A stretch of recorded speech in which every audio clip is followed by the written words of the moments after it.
ter uma aula um pouquinho diferente. No primeiro momento da aula, a gente vai falar um pouquinho sobre sistema respiratório, tá? E a gente vai receber uma professora da casa, né? A professora Monique, que vai entrar por volta de 9 horas, 9 e pouquinho, para bater um papo com a gente, porque ela é neuro, né? Então ela tem muita experiência na área.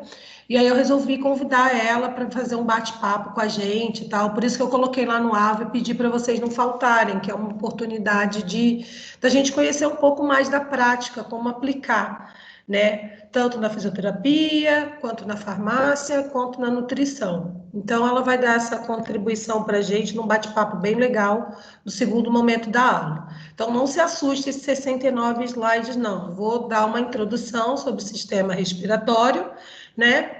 E ao final do primeiro momento, a gente vai fazer um exercíciozinho aqui mesmo, juntos, e aguardar ela chegar para o nosso bate-papo. Então, assim, quem tiver aí, poderia colocar nos grupos, né, de vocês, que às 9 horas a gente vai ter uma contribuição bem interessante da professora Monique, tá? Então, vamos lá, começando o nosso assunto de hoje, né? A unidade do livro fala da síndrome de Marfan, né? É uma síndrome rara, né? Uma doença genética, uma doença hereditária, né? Então, uma doença que na combinação lá genética, né? O pai ou a mãe tem um alelo mutado, né? E vai dar origem a essa doença. Então, é uma doença genética, tá? Que vai afetar o tecido conjuntivo. Vai lá por curiosidade, ó.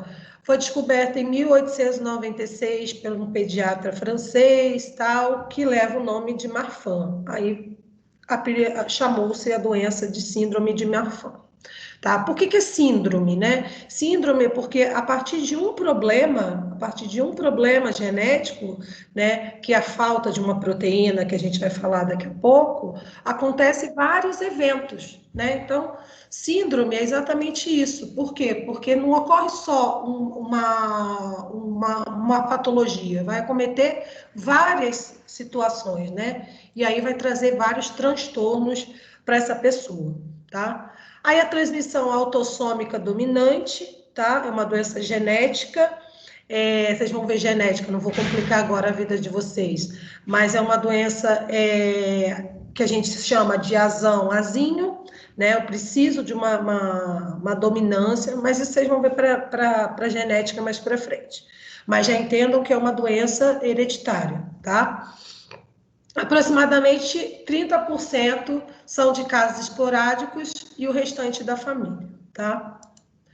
Agora, o que causa essa síndrome, né? Essa síndrome ocasiona problemas, né, de estrutura das minhas válvulas, né? Principalmente as válvulas mitrais e aorta, tá? Então, ambas possuem uma quantidade grande de uma proteína chamada fibrilina, né, que faz parte da constituição dessas artérias e válvulas. Então, o que acontece? Se eu tenho essa proteína defeituosa, eu vou ter um problema, que é uma fibra, né? Uma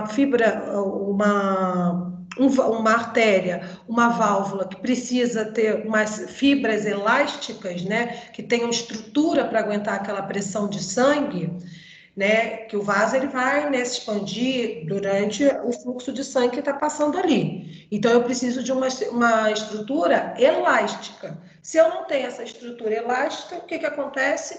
Eu vou ter problemas nessas válvulas, né, com o fluxo sanguíneo, tá? Então eu tenho, consequentemente, um paciente que tem que ser acompanhado por um cardiologista.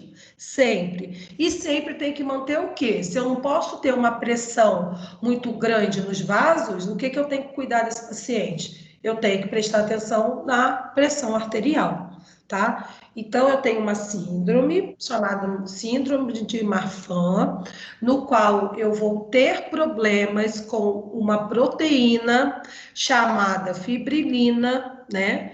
E essa proteína, ela vem geneticamente modificada, mutada e defeituosa.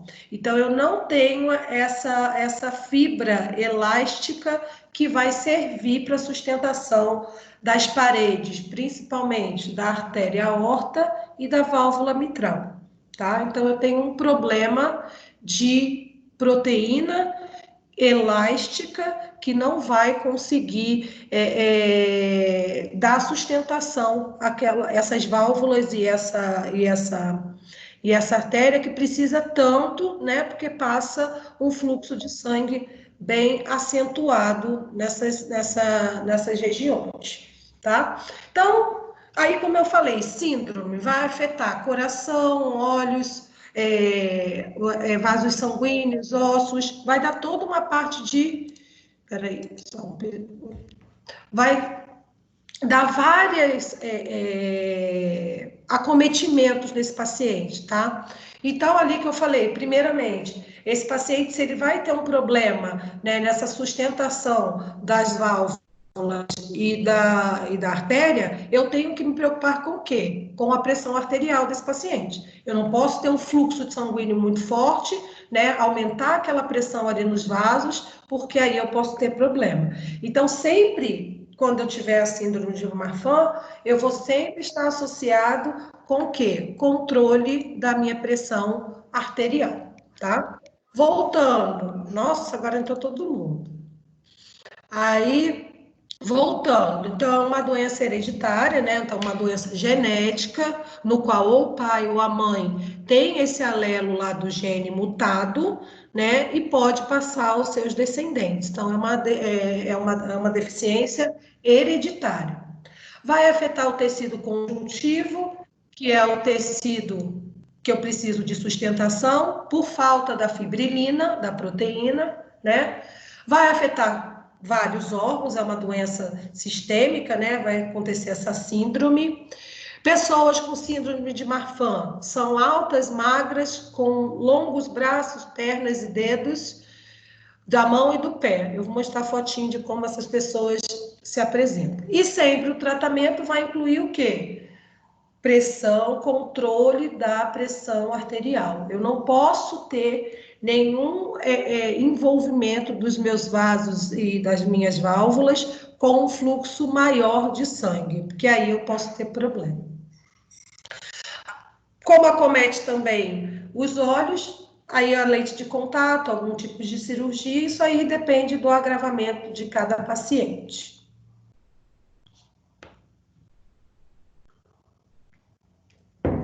E aí, ó, tanto em homens como mulheres, ó, cometem tanto homens como mulheres. E, ó, devido à falta dessa fibrilina, dessa proteína elástica, também eu tenho características, ó, do corpo do paciente masculino e de uma paciente feminina, né? E aí a gente vai falar um pouquinho dessa unidade de sistema respiratório, tá? Então, isso daqui, ó, sistema respiratório, ele vai o desenvolvimento embrionário e com quem são os componentes do meu sistema respiratório, desde o nariz até lá dentro dos pulmões. Então, a gente vai conhecer um pouquinho mais sobre o nosso sistema respiratório. Então, nessa figurinha aí, a gente acompanha um pouco anatomicamente, né, de como é formado o nosso sistema respiratório. Então, começando ali, ó, do nariz, dentro do nariz eu tenho a cavidade nasal e a cavidade oral, eu tenho a faringe, eu tenho logo descendo ali, acompanhe no desenho, a laringe, a traqueia, e aí eu tenho, né, descendo a traqueia, eu tenho o pulmão direito e o pulmão esquerdo, tá? E aí eu tenho essa divisão ali, que a gente vai ver daqui a pouco, né? Da traqueia, que vai da traqueia, ela vai desembocar por um lado do pulmão direito e para o outro lado do pulmão esquerdo, tá? E lá dentro dos meus pulmões eu vou ter os brônquios, os bronquíolos e os alvéolos.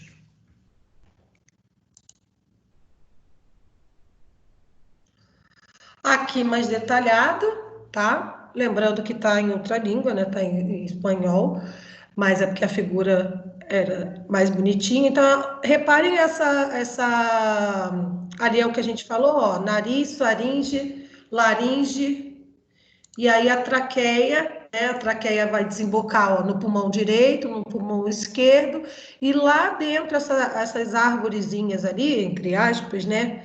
São os brônquios, os bronquíolos, e lá em cima na figura que aparece os sacos alveolares, é ali que vai acontecer a minha troca gasosa, né? Do CO2 com O2 para fazer o processo de respiração, tá? Então, anatomicamente, nós somos divididos desta maneira, né? O meu sistema cardio, o meu sistema respiratório. Aqui, ó, de importante que eu quero que vocês entendam, eu tenho a traqueia lá em cima, acompanhe a traqueia, que ela vai se subdividir, ó, para o pulmão esquerdo, para o pulmão direito, né? E aí ela vai se ramificar, aquela arvorezinha, entre aspas, dentro do pulmão, vai se ramificar, tá? E aí eu tenho brônquios, bronquíolos, né? E menorzinho, que são os bronquíolos lá, terminais, que a gente chama, e aí onde vão ficar o quê? Essa estrutura aí do lado, chamada alvéolos. Então, o de importante para nós é lá nos alvéolos que vai fazer realmente o meu processo de troca gasosa, né? Do O2 com o CO2.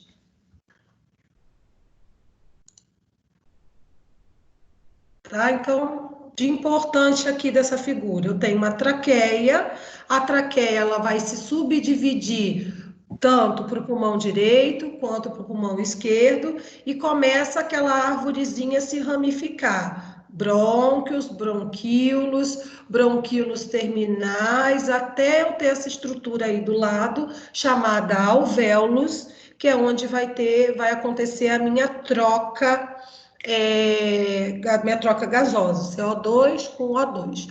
Lembrando que mais para frente a gente vai falar sobre uma proteína que está exatamente aí dentro dessa estrutura, chamado surfactante, tá? Que é uma proteína importante aqui para dar uma ajuda para a minha troca gasosa acontecer dentro desses alvéolos.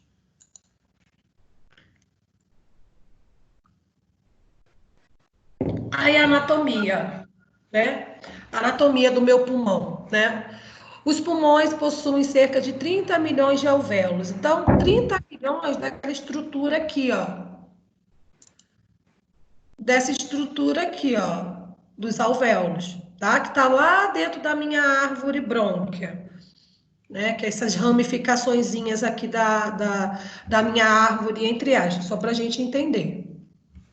Tá? Então, tem ó, mais de milhões de alvéolos, né, proporcionando uma área de superfície em torno de 70 metros quadrados para a troca gasosa. Tá? O que é a troca gasosa? É a nossa respiração, gente. É a troca do que a gente vai inspirar, né, o CO2, e vai oxigenar do O2 para poder fazer o processo de respiração. Ó, o pulmão, por anatomia.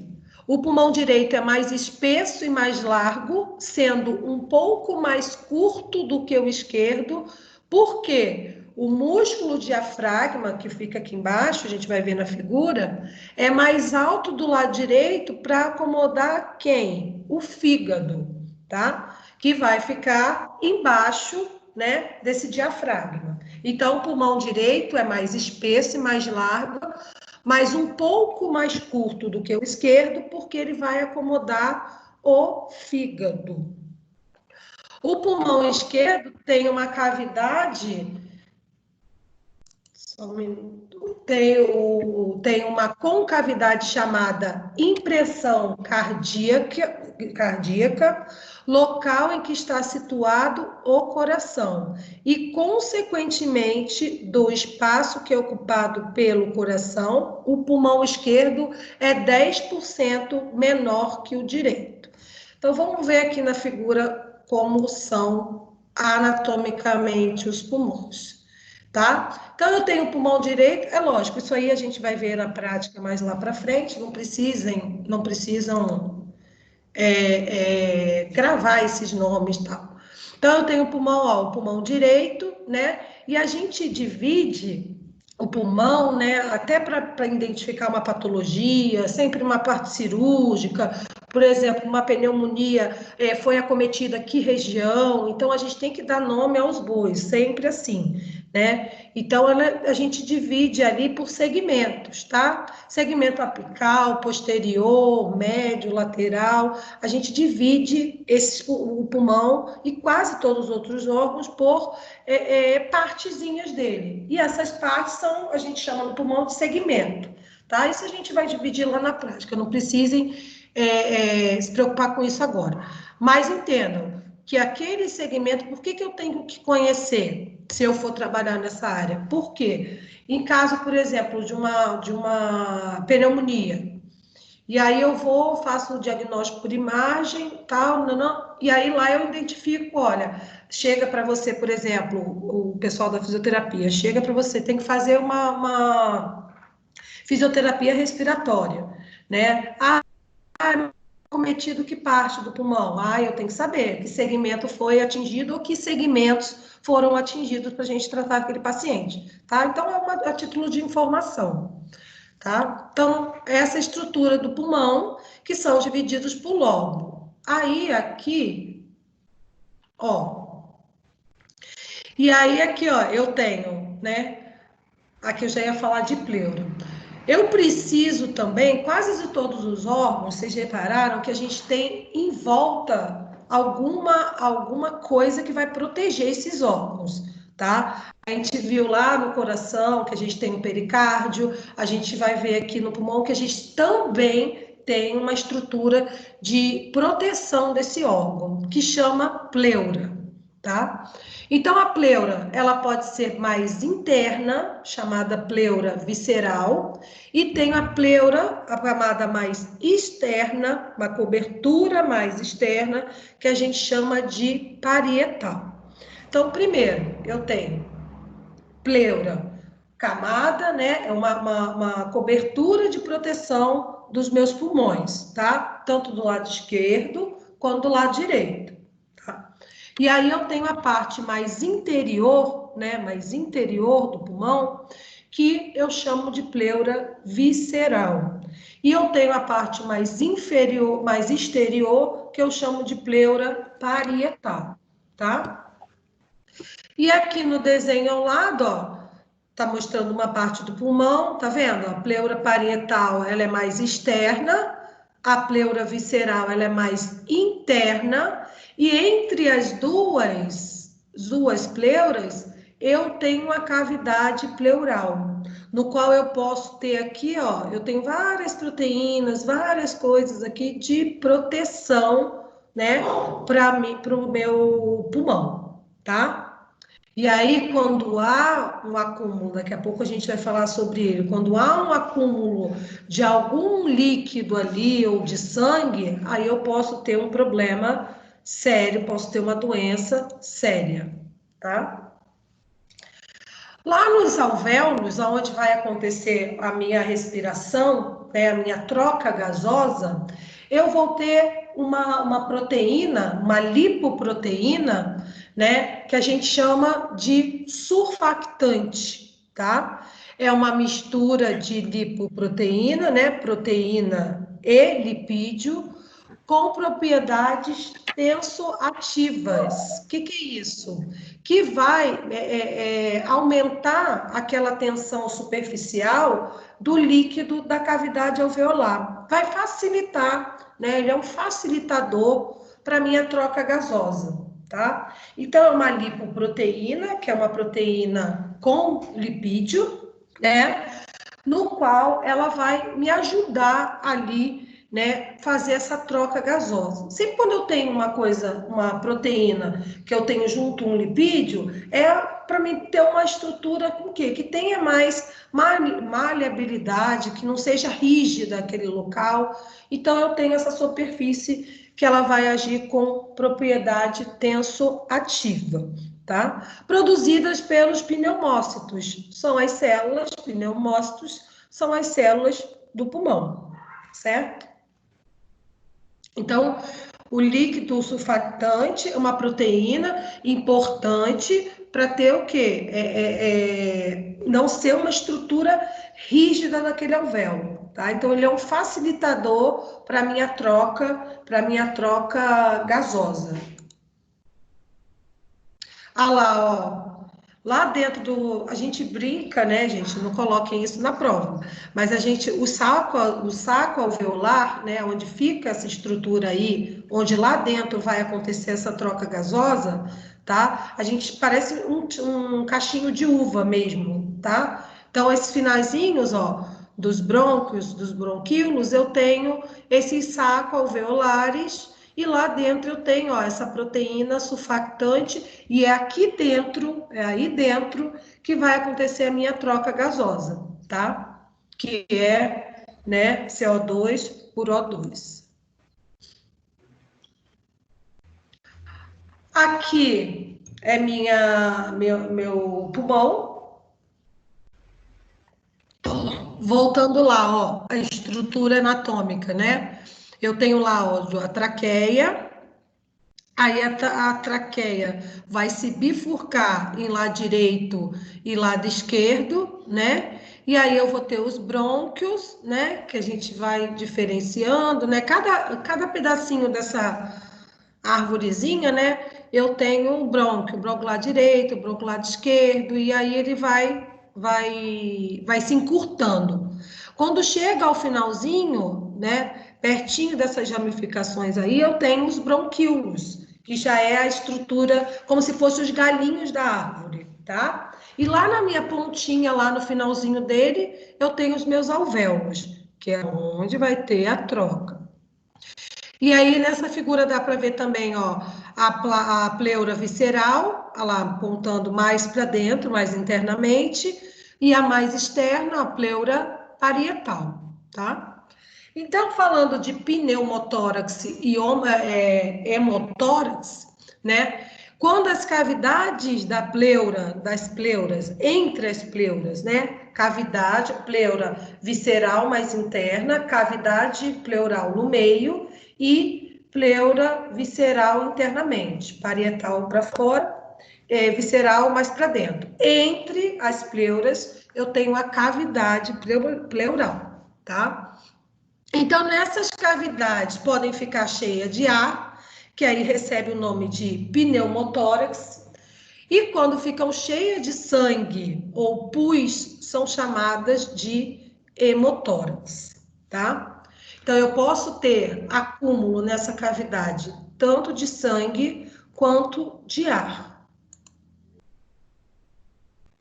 Pneumotórax, por definição, é a presença de ar na cavidade da pleura, né? Então, sempre vai acontecer o acúmulo de alguma coisa entre as pleuras, parietal e visceral, daquela cavidade ali do meio, tá? A pleura é uma camada fina que envolve os pulmões como um saco e contém uma quantidade mínima de líquido. É aquilo que eu falei. Sempre onde a gente tem um líquido, eu tenho uma proteção, eu tenho eu quero uma estrutura que seja maleável, né? Como o líquor, que a gente falou lá na primeira unidade, que fica no meu sistema nervoso central. Então, eu preciso do líquor, como eu preciso desses líquidos, porque eu quero uma estrutura que seja maleável, né? E automaticamente eu tenho ali naquele líquido, né? Proteína, eu tenho células de defesa, eu tenho ali uma estrutura para ajudar aquele órgão, tá? E principalmente também porque não são órgãos fixos. A gente não tem órgão fixo das minhas estruturas. Eu quero uma estrutura maleável, tá? Imagina o pulmão se não tivesse a pleura, né? E não tivesse esse líquido ali, né? Eu teria uma estrutura o quê? Rígida. E o meu pulmão precisa fazer o quê? Expandir e contrair, tá? A função da pleura é permitir e facilitar os movimentos dos pulmões na inspiração e na respiração. Lógico, eu quero uma estrutura o quê? Maleável, tá? Para me conseguir fazer esse processo de respiração. Agora, isso aqui é uma patologia, tá? Hemotórax, eu já tenho um problema aqui, que eu tenho a presença de sangue, né? Sangue, pus, o que for ali na cavidade da pleura. Aí eu tenho um motivo, eu tenho uma doença, eu tenho. É isso que eu vou propor para vocês daqui a pouco, para vocês pesquisarem aí. Eu posso ter uma doença, eu posso ter um trauma, eu posso ter uma fratura, eu posso ter ser atingido pela arma de fogo, faca, né? Posso acontecer várias coisas para que isso aconteça, tá? Então, pneumotórax é a presença de sangue ou também pus na cavidade pleural. Aí, pus, eu não vou dar spoiler, né? Pus, por que eu teria pus ali? Quem faz? O que acontece para me ter uma situação de pus em algum lugar, né? Daqui a pouco a gente vai pesquisar sobre isso. Então, pode ser proveniente de lesão do parênquima pulmonar, parede torácica, grandes vasos, como a veia cava, e, enfim, um monte de processos podem acontecer para que eu venha a ter esse extravasamento de sangue na minha pleura, tá?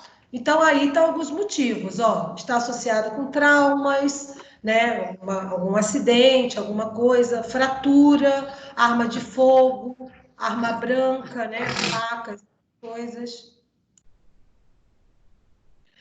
E aí eu queria que vocês pesquisassem rapidamente aí alguma situação ou alguma patologia que pode levar a esse extravasamento de sangue entre as minhas pleuras, na cavidade pleural. E também queria que vocês pesquisassem, por exemplo, uma situação que eu teria ali não só sangue, mas também como pus. Por que eu acharia pus entre as minhas pleuras, por exemplo? Tá? Podemos pesquisar?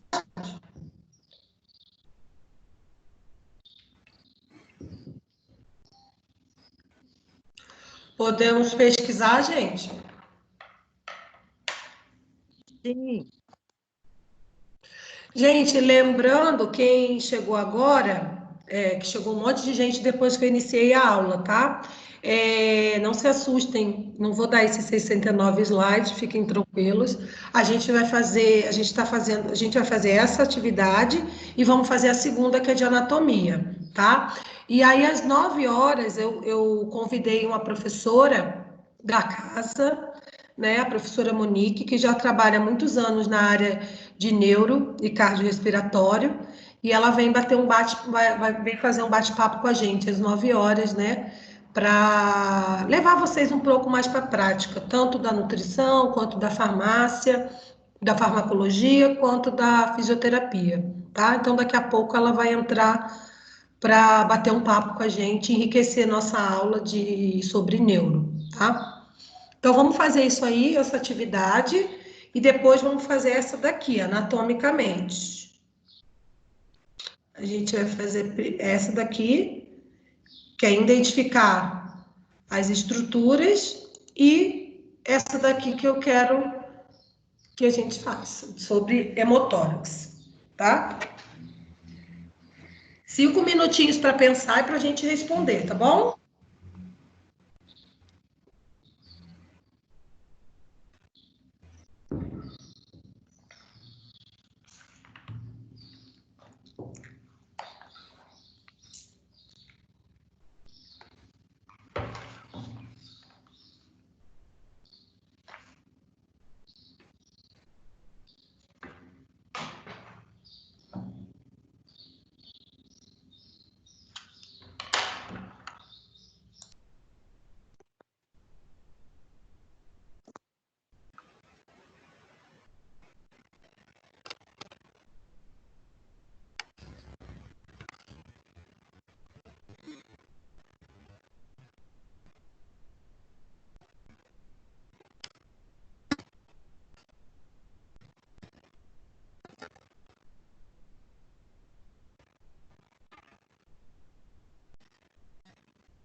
Foi, gente?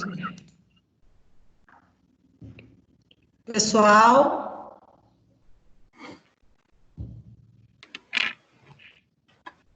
quem pesquisou aí?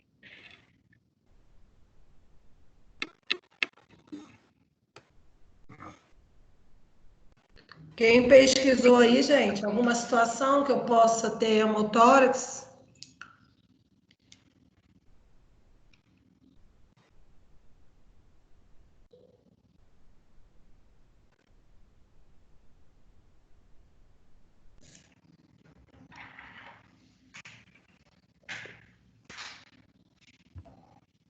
Pessoal, ninguém pesquisou?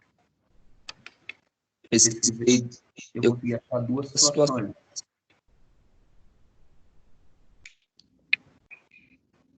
Achei pneumonia e câncer. Não ouvi, Lucas. Fala um pouquinho mais alto. Eu achei pneumonia e câncer. Pneumonia e câncer. Tá.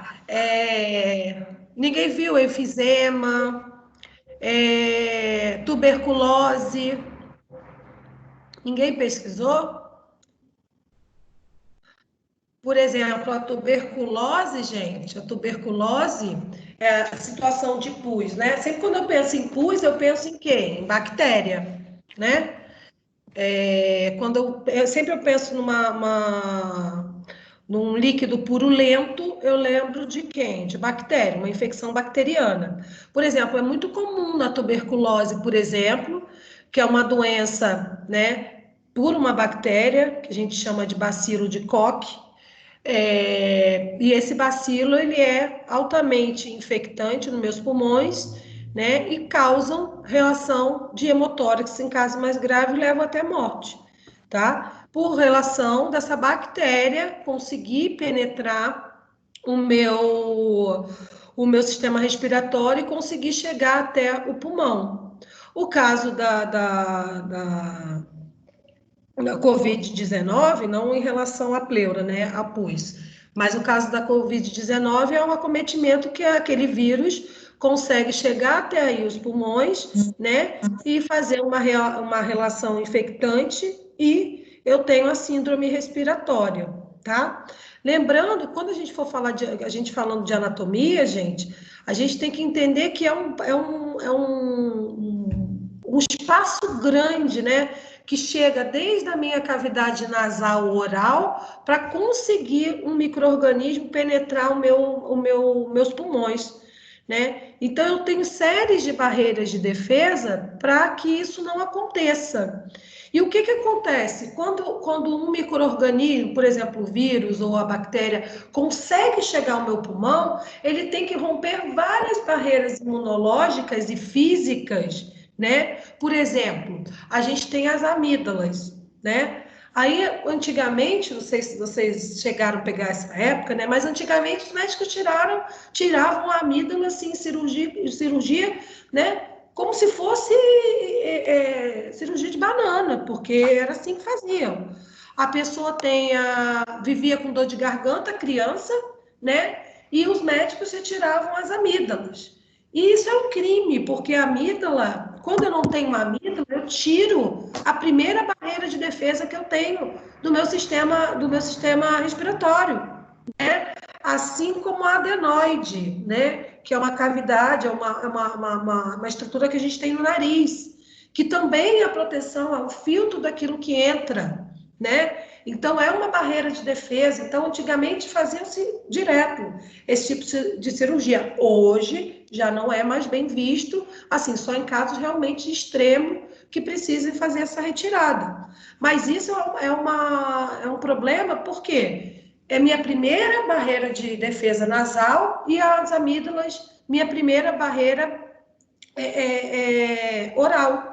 Então, se eu tiro essa defesa, que são consideradas a amígdala, gente, é um órgão linfóide secundário, né? O que acontece? Ela aqui na minha cavidade oral, ela emite ali células de defesa para que não aconteça, né? Por exemplo, a entrada de alguma bactéria, de algum vírus, tá? Então, além disso, é uma proteção do meu organismo. Então, isso demora, né, para uma pessoa, por exemplo, aqui, ó, nesse desenho aqui, ó, o que que acontece? Olha quantos passozinhos ali eu tenho que chegar, esse meu micro-organismo tem que conseguir passar para chegar até os meus pulmões, né? Por isso que no caso aí da Covid-19, a gente tem preocupação com o quê? Com o meu sistema imunológico, principalmente. Por que que se fala que as pessoas mais idosas ou as pessoas as pessoas mais idosas ou as pessoas com o sistema imunológico comprometido, que a gente chama de comorbidades, elas são mais atingidas, porque eu tenho a falha do meu sistema imunológico. Quando eu já estou mais idosa, eu tenho o quê? Um sistema imunológico mais desprotegido. Não quer dizer que eu não tenho absolutamente nada, tá? Eu não tenho absolutamente nada. Eu tenho a idade de 30 e poucos anos que eu não venha desenvolver a doença.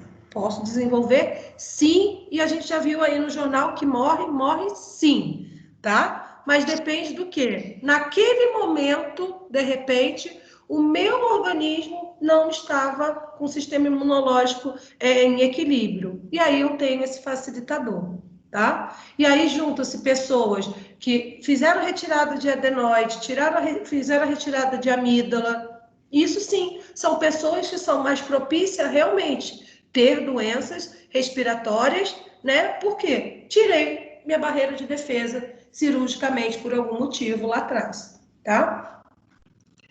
Mais alguém, gente? Ou só o Lucas que vai falar?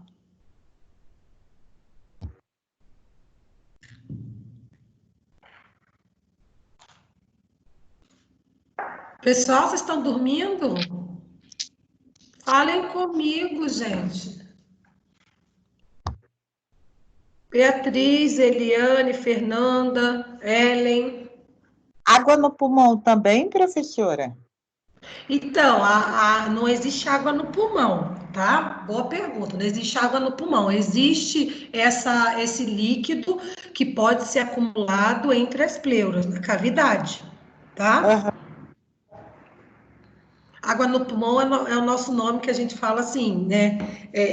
Chulo da palavra, e a gente fala acúmulo de líquido pleural. Tá? O que, que pode acontecer também, gente? Por alguma patologia, esse líquido pleural, né, ser aumentado, né, e se acumular ali entre a cavidade pleural, tá? Isso pode acontecer também, que aí é o que a gente chama de água no pulmão.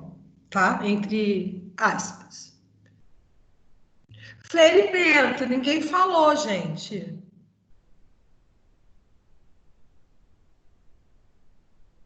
Ferimento, por exemplo, uma facada.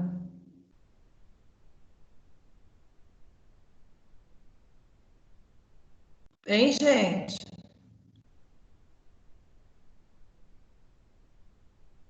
Quando eu tenho uma facada, por exemplo, né? Um trauma por arma branca, o que que acontece, né? Se eu tenho, né, né, uma perfuração aqui naquele local, com certeza vai vazar sangue ali para minha cavidade e aí tem que ser rapidamente cirurgia para contenção dessa hemorragia, né? Que vai ser um caso de hemorragia e pode se acumular ali também, tá? Drenagem também, né, professora? Não ouvi. Drenagem também pode, né? Que é praticamente a ferida, né? Não entendi. Tá picotando seu áudio. Eu falei a drenagem também. Drenagem. Drenagem. Sim, eu tenho que fazer exatamente. Quando eu tenho um acúmulo ali, eu tenho que fazer o quê? Estancar o sangue e drenar aquilo que caiu dentro da minha cavidade, tá? Então, ó, rapidamente, vamos fazer esse desenhozinho aí, que a professora Monique já deve estar entrando daqui a pouco, tá? Professora, Ó, gente, esse desenhozinho se eu ali. Ah, Lucas. se eu recebo uma facada, eu posso ter a entrada de uma bactéria que pode causar o pus mais para frente? Provavelmente, tudo que é estranho para o nosso corpo, ele pode ter alguma relação com micro-organismo. Então, a primeira coisa que a gente faz, com certeza, se um paciente recebe uma facada, primeiro, cirurgicamente remover, né, o líquido, né, o sangue que foi extravasado, fazer né, o ajuste ali da área lesada e tratamento com antibiótico, né? O paciente vai ficar ali tomando as medicações e principalmente com antibiótico, porque é uma região ali que pode ter bactéria. Não só de dentro para fora, como de fora, não tanto quanto de fora para dentro, como de dentro para dentro dessa cavidade. Por quê? A gente tem, vocês vão estudar a vida inteira, a gente tem uma flora bacteriana em toda parte do meu corpo, tá? Eu vivo bem com bactérias e preciso de bactérias para ter uma flora, né? Flora intestinal, a flora total do meu corpo. Enfim, cada local ele tem aquela flora que é permissiva, né? Que o que acontece às vezes? Eu tenho um desequilíbrio dessa flora, né? E aí sim, eu posso ter uma bactéria que passa a não ser uma bactéria benéfica por ser uma bactéria maléfica ao meu organismo, tá? Então, muitas vezes acontece isso também. E aí, se eu tenho um rompimento de alguma cavidade, posso ter também uma infecção bacteriana naquela cavidade. Não só porque veio de fora, tá? Então, eu vivo em simbiose com bactérias, tá? Vocês entendem isso, gente? Que a gente precisa, por exemplo, nós temos Staphylococcus aureus, nós temos Escherichia coli, nós temos um bacilo muito importante chamado bacilo de Doderlein, por exemplo, nós mulheres, né? Que ele fica lá na nossa flora geniturinária e ele é super importante para manter o pH da minha vagina, o pH ácido, tá? Que eu preciso daquela condição para que as minhas enzimas funcionem naquele local, tá? Então eu vivo em simbiose. Meu trato intestinal, eu tenho a Escherichia coli, que é uma bactéria, né? E essa bactéria, às vezes, quando elas ficam em desequilíbrio, pode me causar infecção urinária, tá? Então, assim, eu vivo muito bem com essas bactérias.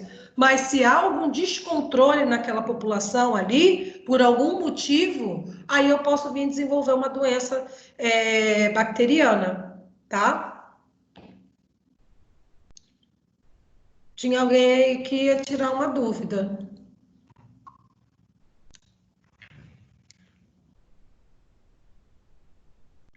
Já a pneumonia, gente, a pneumonia, ela consegue, né, ou bacteriana, ela consegue ir lá dentro daquele meu saco alveolar que eu mostrei para vocês, onde acontece a troca gasosa, e lá dentro ela começa a fazer o quê? A bactéria começa a se multiplicar e formação de pus, né? De líquido, de pus, de edema, aí que dá o problema no saco alveolar. Por isso que é um processo de respiratório grave. Por quê? Lá dentro dos meus alvéolos, imagina, eu tenho um local onde ocorre a troca gasosa, né? O oxigênio, o CO2 com o O2. Beleza. O que acontece? Se eu tenho um micro-organismo que consegue penetrar aquilo ali e fazer uma secreção bacteriana, o que acontece? Eu não vou conseguir fazer a troca gasosa. Aí eu tenho a síndrome que a gente chama síndrome respiratória, que depende de quantos alvéolos, né, vão ser infectados por essa bactéria e aí sim poder causar doença, né, que é a síndrome respiratória grave, por exemplo.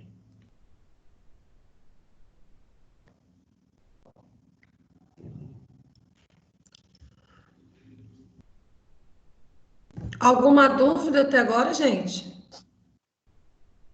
Professora, Oi. essa troca gasosa que tem, no caso, é feita pela artéria e a veia que tem também? É o quê? A Eu não troca entendi. gasosa que tem, a Hum, troca gasosa, ela está envolvida com as veias e artérias dentro dos brônquios também, né?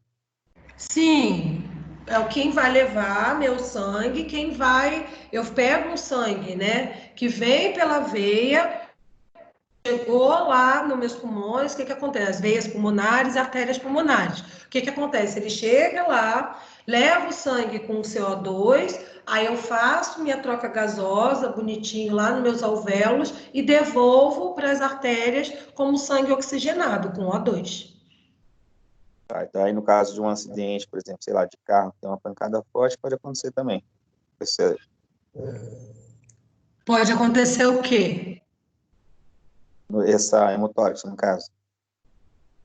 Pode, qualquer trauma pode acontecer. Qualquer Tá, trauma que lese aquela minha parede pode acontecer, tá? tá bom. Qualquer trauma pode acontecer essa situação de ali. Com trauma, a gente pensa mais o quê? Uma hemorragia, né? Acontece o extravasamento de sangue, aí o sangue fica naquelas cavidades, tá? Uhum.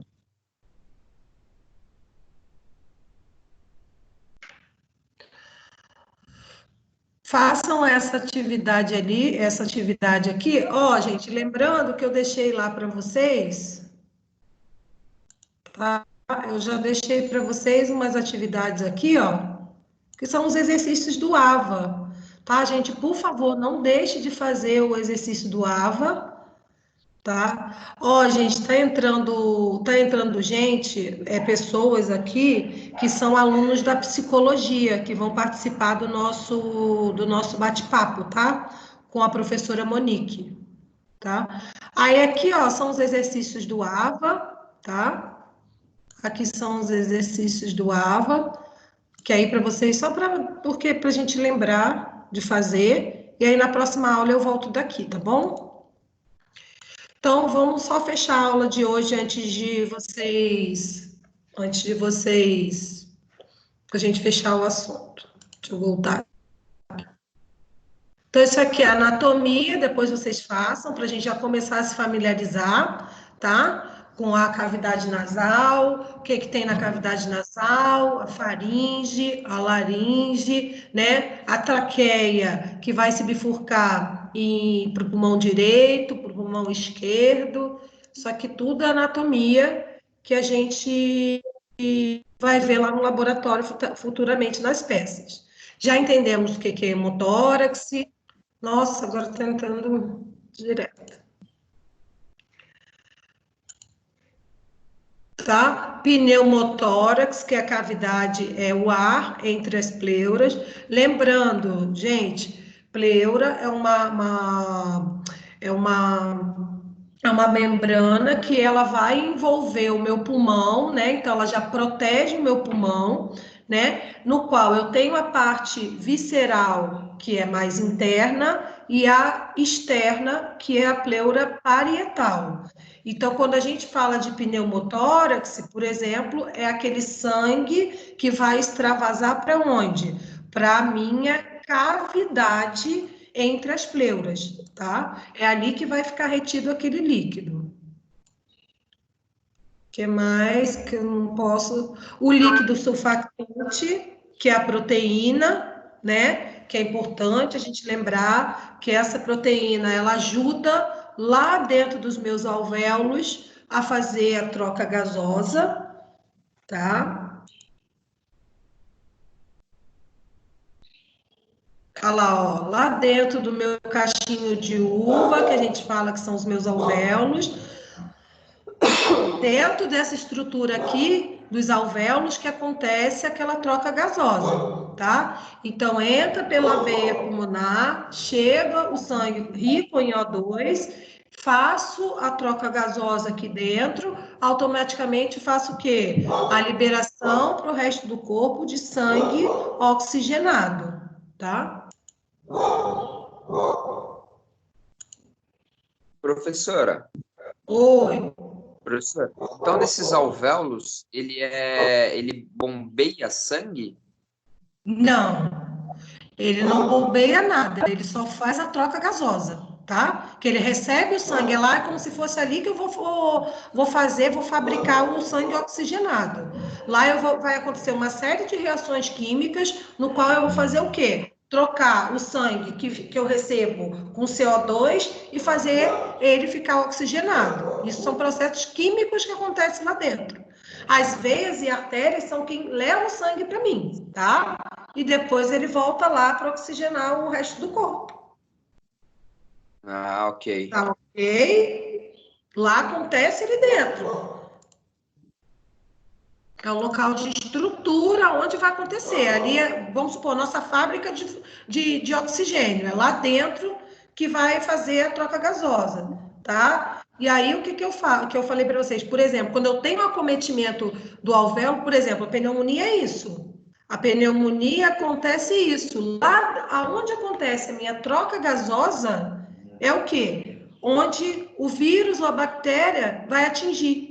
Então, eu tenho problema respiratório por quê? Porque lá o vírus e a bactéria conseguem penetrar o alvéolo, né? E aí esses alvéolos ficam, né, infectados e eu não consigo fazer a troca gasosa. Eu não consigo transformar CO2 que chega para mim em O2, tá? Isso é a síndrome respiratória. Aí varia do grau, né? Quanto mais eu tenho os alvéolos infectados, maior eu tenho a síndrome respiratória. O coronavírus, ele faz isso. Ele vai, penetra nesses alvéolos e conforme ele vai infectando os alvéolos, ele faz o quê? A síndrome respiratória grave.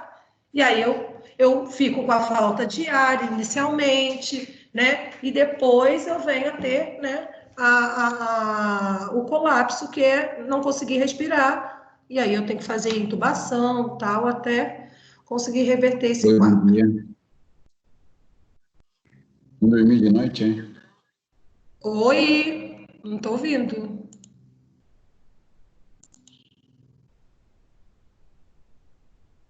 Tá, depois vocês façam aquele desenho ali de anatomia que eu deixei para vocês, do nosso, que é isso aqui, ó, tá? Já tá lá no ar, não é para me entregar. Oi. Só uma dúvida no caso. E quem tem, no caso, problema respiratório, no caso da asma, como funciona? Não estou ouvindo. No caso do problema respiratório, asma. A gente vai falar, ó, na próxima aula a gente vai falar de bronquite, de asma, tá? Vamos começar o bate-papo, porque a professora Monique já entrou. Tá? Na aula que vem a gente vai falar sobre as patologias, tá bom? Tá bom. Aí a gente fala mais de asma, de bronquite, desde a rinite até a... Monique, você tá aí? Bom dia, tô aqui sim. Bom dia. Você e sua leva, né? Que chegou a psicologia inteira aqui, né? Você viu só? A gente é assim, a gente anda em bando. É, os alunos, agora que eu vi essa turma também, eu dou aula para eles. A gente fez a caravana da psico para sua aula. Tô vendo, né? Você vai fazer como? Você vai abrir alguma coisa? Como é que eu fecho isso aqui para ficar só a cara da gente? Bota para como se fosse compartilhar, encerrar compartilhamento. Compartilhar. Vê se apareceu aí. Não. Procurar. Bom dia, Monique. Bom dia! Aí já tem povo que conhece a professora Monique. Vai se apresentando aí, Monique. Tá bom. Até eu conseguir tirar isso daqui. É bom que o conteúdo, pelo menos, está na tela, é interessante, olha só. Pessoal, muito bom dia. Desculpa interromper a aula de vocês aí. Eu sou suspeita porque eu adoro essa aula. E vocês estão super bem amparados aí com a Nicole. Adorei assistir um pouquinho da sua aula, viu? Acho que eu vou entrar mais vezes. Eu não consigo fechar isso aqui. Ai, pera que eu não... Vamos ver. Peraí, eu vou fechar. Eu vou fechar. Vai falando aí que eu vou fechar. Tá. Pessoal, bom, então, meu nome é Monique, eu sou fisioterapeuta, dou aula no curso de psicologia e nesse semestre também na físio. Alguns semestres já dei aula na nutrição e na enfermagem. Fui supervisora de estágio na clínica de neurologia do curso de fisioterapia. Sou especialista na área de neuro, minha paixão é neurologia. desde que... Vou contar minha trajetória bem rapidinha para vocês, tá? Só para vocês me conhecerem um pouquinho. Desde que eu entrei na faculdade, eu sabia que eu queria neuro, porque eu era doida por cavalo. Aí conheci a ecoterapia, que é uma técnica que utiliza o cavalo para tratar de pessoas. E aí entrei na faculdade de físio só por causa da eco. Sempre detestei a área esportiva, sempre falava que era um absurdo o pessoal estudar tanto para trabalhar só no esporte, enfim. E aí, há alguns anos eu casei com um atleta de MMA e fui para a área esportiva também. E hoje eu amo a parte esportiva. Então hoje eu trabalho tanto na neuro, eu tenho um centro de ecoterapia há 10 anos, e trabalho também então com esportes, com atletas de MMA, kickboxing, muay thai, jiu-jitsu e crossfit. Então são as áreas que eu mais atuo. Sou docente, fui supervisora de estágio e hoje eu vim conversar um pouquinho com vocês. A professora Nicole e eu, a gente andou conversando bastante porque vocês já sabem, né? A gente entrou num ritmo de algumas cargas horárias um pouquinho reduzidas para a gente poder ter um saldo de horas aí para as práticas no próximo semestre. Nós ficamos um pouquinho incomodadas, eu acho que é a palavra, com o fato de vocês terem menos aula, enfim, de deixar vocês menos ativos academicamente falando. Então a gente conversou, e se a gente fizesse um bate-papo e tal? Então a gente pensa em trazer mais bate-papos para vocês, juntar as turmas. Então vocês tiveram aula de vocês, o pessoal da Psico teve a aula deles, e agora acho que é legal a gente se juntar e ter um conteúdo extra, um bônus extra aí, mas é uma troca que eu acho que vai ser legal. A gente bateu um pouquinho cabeça também para fechar o tema desse bate-papo, porque a vontade é de trazer várias patologias e falar, enfim. Amo neuro, então eu ficaria aqui com vocês até semana que vem falando sobre neuro.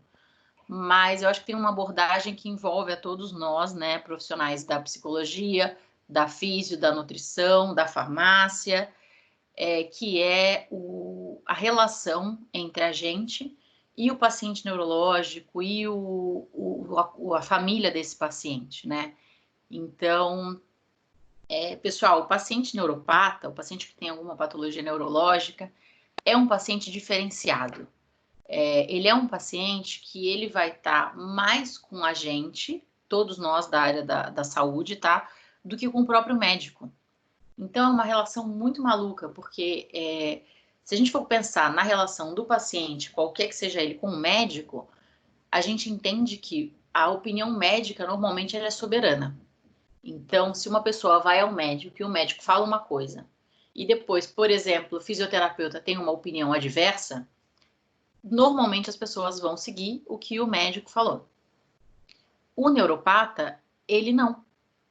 Ele traz muitas vezes a opinião do médico para nós, outros profissionais da área da saúde, para a gente dar o nosso parecer sobre a visão do médico. Então, isso vai acontecer com qualquer um de nós, com o nutri, com o físio, com o psico, com o profissional da farmácia. Então, por exemplo, os farmacêuticos, né? Os profissionais formados em farmácia como um todo, eles têm um conhecimento muito amplo sobre a questão de medicamento, sobre farmacologia. Se vocês tiverem contato com um paciente neuropata ou a família dele, né, no geral com a família, e o médico der uma medicação, eles vão vir questionar essa medicação com vocês. Mas olha, você acha que é isso mesmo? Mas não está muito alta essa dose? Mas não está muito baixa? Mas essa medicação não dá efeito colateral? Mas como é que isso funciona? Será que você acha? Você acha que eu dou desse jeito? E aí a gente fica numa situação super delicada, mas é muito gostoso da gente ver essa confiança do paciente, do familiar com a gente. Então, pessoal, eu acabei não falando no início, quem quiser ligar a câmera, quem quiser interagir, pode me interromper a qualquer momento, tá? A ideia é ter uma troca mesmo, tá? É ser um bate-papo mesmo. Então, eu comecei falando e não parei, né? Comecei desenfreada. Obrigada, Nicole, por ter me convidado para estar aqui com vocês. Adorei o convite. E para a gente começar essa iniciativa aí de colocar esses bate-papos. Então, fiquem à vontade para interagir. A ideia é exatamente essa, tá, pessoal?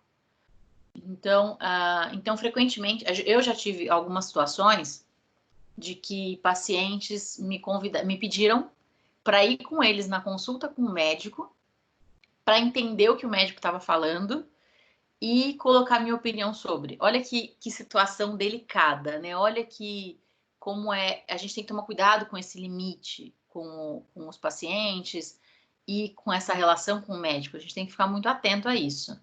Então, eu já fui diversas vezes acompanhar paciente meu que tinha indicação para cirurgia de quadril, que é muito comum.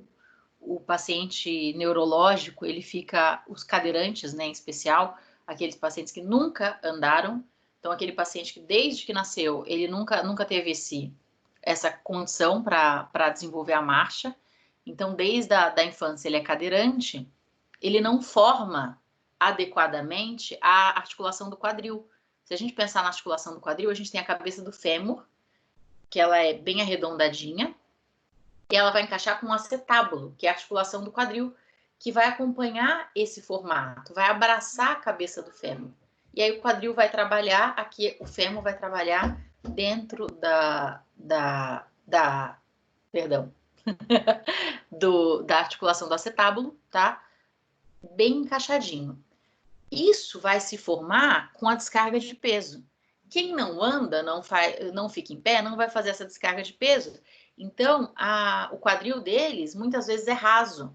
É uma articulação rasa, reta, e aí a cabeça do fêmur frequentemente desencaixa, tá? E aí acontece a luxação, que a gente chama. Então, eu já tive diversos pacientes que tiveram indicação para cirurgia de quadril e me pediram para ir junto no médico. Falaram assim, será que você não pode ir com a gente e conversar um pouco com o médico, porque você entende a parte funcional do meu filho e o médico não tem essa visão e tal, e eu acompanhar e ser uma troca legal, tá? A gente tem que tomar muito cuidado com essa troca, mas se a gente soubesse se colocar, se posicionar de forma respeitosa, é muito legal. Então, a gente tem um papel muito importante, uma responsabilidade muito grande com esse paciente.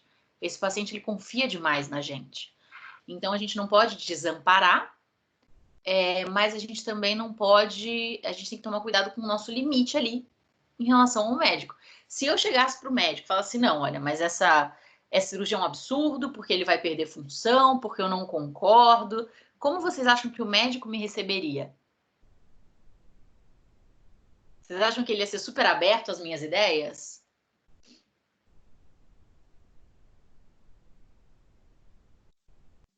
Com certeza não, né? Não seria, ele não ia me receber bem, né? Então, por exemplo, um profissional da nutrição. O nutricionista, ele trabalha muito próximo ali, quando a gente pensa num paciente neurológico, o trabalho do nutricionista, ele tem uma relação muito íntima com o trabalho do fonoaudiólogo, por exemplo. Então, para entender como é que tem que ser o alimento desse paciente, eu trabalhei numa instituição durante 4 anos, é uma instituição em Araçoiaba. Alguém aqui é de Araçoiaba? Eu sou professora. Paloma, quem mais? Mais alguém? Não, só a Paloma? Bom, foi no Novo Tempo, professora? Exatamente. Quem é de Araçoiaba conhece a Novo Tempo, né? A Sandra, ela era minha amiga. É minha amiga até hoje. Quem? A Sandra. Então, a Novo Tempo, pessoal, é uma instituição que vale super a pena quando der visitar também, tá? Ela é uma associação de moradia assistida para deficientes adultos, tudo bem? Então, é uma residência para deficientes. Então, eles moram lá. Mas é abandono? Não, não é abandono.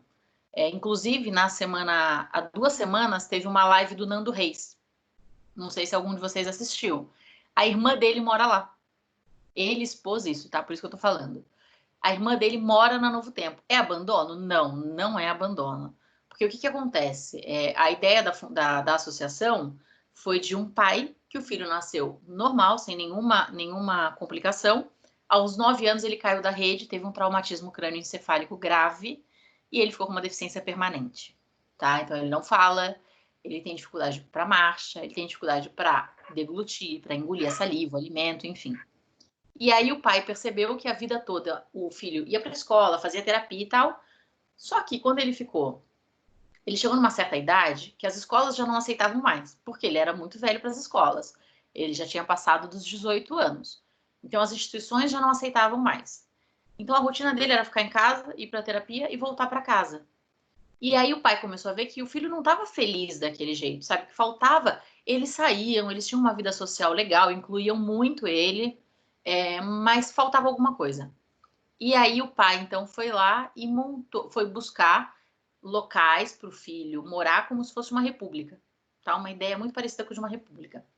Não encontrou nenhum lugar que atendesse ao que ele acreditava ser o melhor para o filho dele. E aí, então, ele resolveu montar um lugar.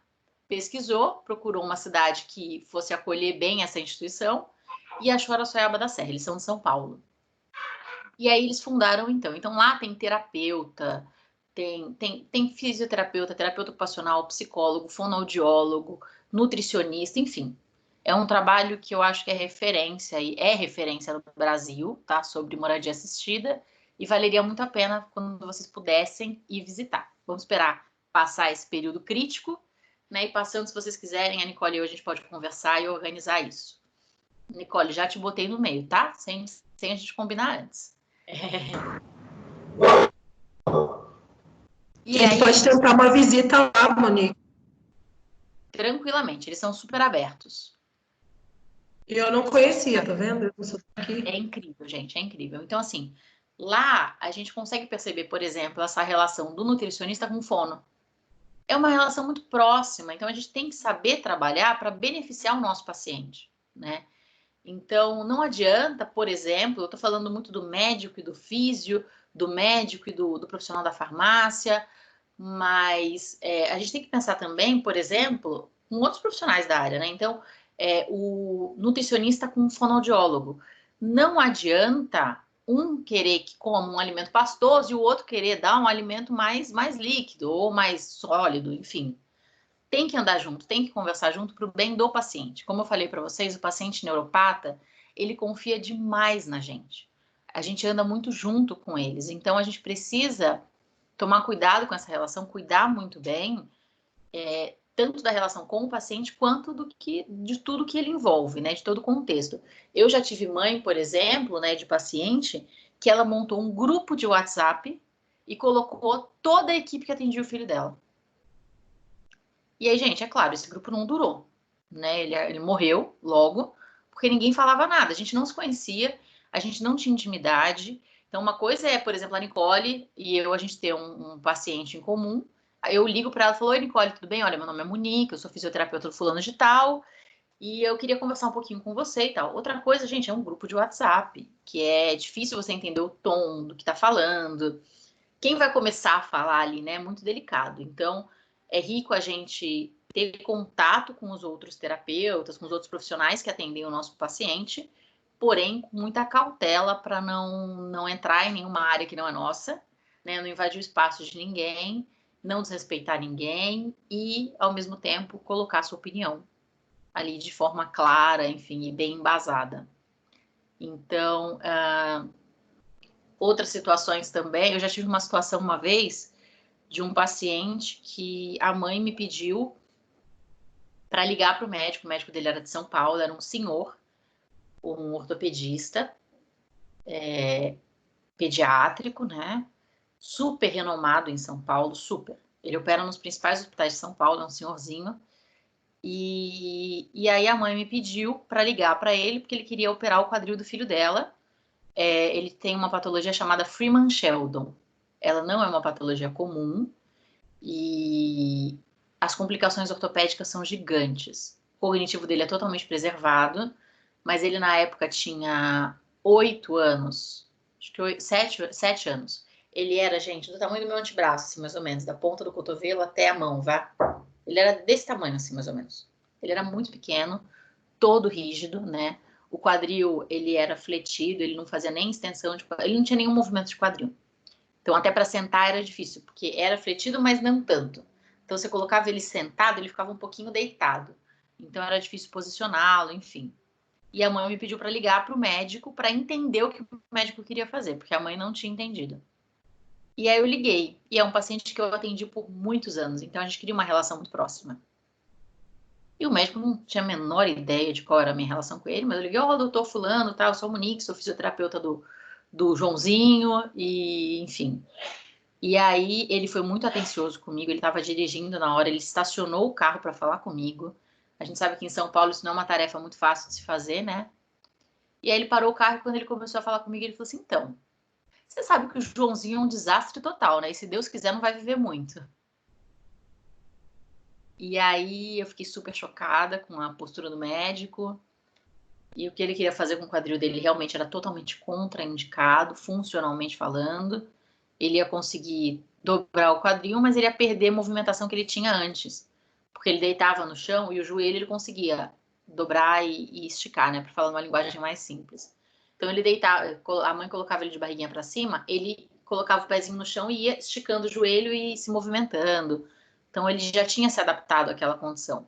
E o que o médico ia fazer é perder totalmente qualidade de vida. E era contraindicado, e eu conversei com a mãe, né? Enfim, dos prós e dos contras, e a mãe acabou não fazendo. Mas assim, eu tive que tomar muito cuidado por ser envolvida emocionalmente com o paciente, porque a gente se envolve, não tem jeito, né? E ainda assim me posicionar de uma forma ética. Então eu falei, olha, realmente vai ficar muito mais fácil de posicionar ele, de sentar ele, de botar na cadeira, de botar no cavalo. Eu atendi ele na ecoterapia. Porém, ele vai perder função, né? Então eu fui puxando a sardinha ali pro meu lado, e aí o próprio médico, ele não achava super indicado para esse paciente a cirurgia. E aí a gente acabou chegando num consenso, então, de não realizar a cirurgia. Tá. Enfim, pessoal, façam perguntas, o que vocês têm de dúvida? Vamos lá.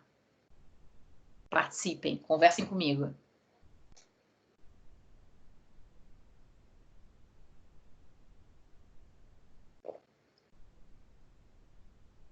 Nicole, não estou te ouvindo, acho que seu microfone está desligado. Verdade, menina, porque aqui é uma cachorrada danada de manhã. Hoje até que tá calmo. Então, pessoal, perguntem aí o que vocês têm dúvida, curiosidade. A Monique já tem muitos anos aí trabalhando como fisioterapeuta, né? E ela está tentando dar uma abordagem também, né, para o pessoal da farmácia, para nutrição. E o mais importante que ela falou aí, que eu achei, né, é como trabalhar, né, com ética, né, ética, trabalhar em grupo, trabalhar em equipe. Nenhum de nós, se for para a vida profissional, a gente não vai trabalhar sozinho, né? E compartilhar também, apesar de isso acontece em todas as áreas. Aí, para o pessoal da farmácia, por exemplo, que for para a área de laboratório, eu, como biomédica, todo mundo que chega acha que você sabe não, acha que você tem a obrigação de emitir laudo, assim, por exemplo. Então, o vizinho passa a te pedir para interpretar um hemograma, faz um exame de anatomia patológica, que é super complexo, por exemplo, uma biópsia, por exemplo, de mama. E aí vem para você, toma aqui, porque vem com uma linguagem técnica, né, e chega para a gente, pede para a gente laudar, para ver se a pessoa tem câncer.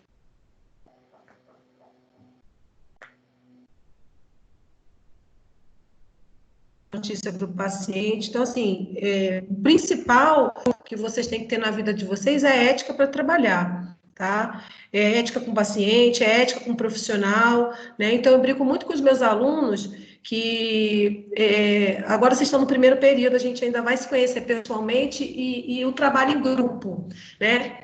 Então, assim, não é brincadeira, né? O trabalho em grupo de vocês para apresentar a nós, um seminário, por exemplo, que a gente não teve oportunidade de fazer.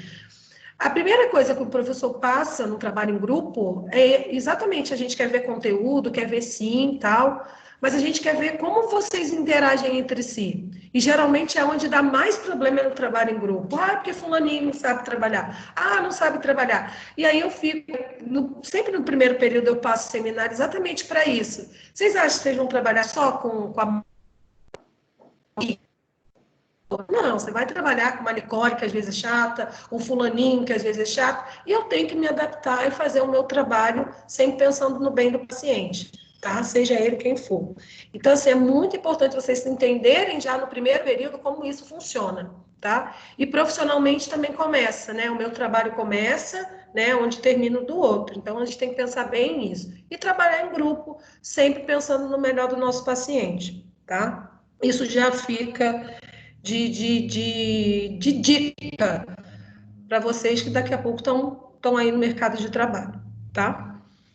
Pessoal, perguntem, ou para o pessoal da psicologia, se quiser fazer alguma pergunta para mim, ou para a professora Monique, o pessoal da minha disciplina. Vamos lá, gente, vamos interagir um pouco para a gente trocar informações. Conversa com a gente. Eles não falam, não. Eles são caladinhos. A minha turma de hoje é caladinha. Não fala para falar, eu falo. Márcio, fala Professora, mesmo. eu acho que a minha internet não tá legal, tá cortando muito. Eu vou ter que reassistir sua aula depois. Então, muita coisa eu escutei agora a senhora falando da gente falar, mas eu não tô falando porque não tá cortando aqui. Entendi. E Eliane, mas assim, Pra a Eliane. ideia... Pode falar, Nicole, pode falar. Não, Eliane, tenta entrar e sair de novo. Aqui para mim tá bom ainda. Eu acho que é a minha internet que tá ruim. Porque tá trocando, sabe? Tá parando, tá em Mas a câmera gente lenta. tá te escutando. Olha, tá toda trocada. A gente está te escutando. Você tem alguma pergunta? Não, porque eu fiquei toda boiando aqui, na verdade. Olha lá, ó, agora ela voltou, agora tá ruim de novo. Entendi. Aí eu vou ter que assistir de novo a aula. Ah, tudo bem. Não, e assim, gente, a gente está à disposição, vocês sabem. Para mim também tá cortando às vezes aqui. Deixa eu tentar, então, sair e entrar.